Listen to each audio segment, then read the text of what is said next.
বাজার খোলার 2 ঘন্টা আগে এই কামগুলো করো। কি করবি? তোর কিন্তু খবর আছে, কাউকে কিছু কইলি? আমারে তো কামড়ায় না, আমি পাবলিক রেখে তোমার আকাম কুকুমের কথা কে কম। তুমি যেই পরিমাণ বাটপার জানি নিজের জালে নিজে ফাইসা দাও। এই ফাঁসা রাখ পর্যন্ত এটাই করে যাবো, এরপরে ধরা খামু, ভালো হয়ে যাবো। আর এর আগ পর্যন্ত টাকা কামু।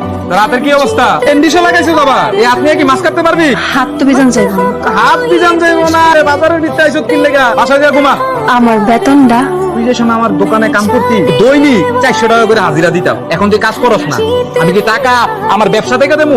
হ্যাঁ, আমার তোমার কে হয়? ও তোমার পার্মানেন্ট লোক না?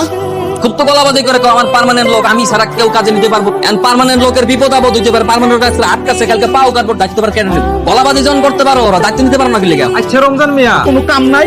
আমার কোনো ভেজালের মধ্যে আর ভেজাল কতটুকু লাগান যায়? আরে আমি যদি ব্যবসা করি, হ্যাঁ যদি কাজ করলে আমি এরা টাকা দিতাম, হ্যাঁ যদি কাজ না করে আমি কি ব্যবসা লস করে দেব? আর তোমার যদি তার প্রতি এত মায়া থাকে, দরদ থাকে, তাহলে তুমি তোমার ব্যবসা থেকে 4,000 টাকা করে দাও।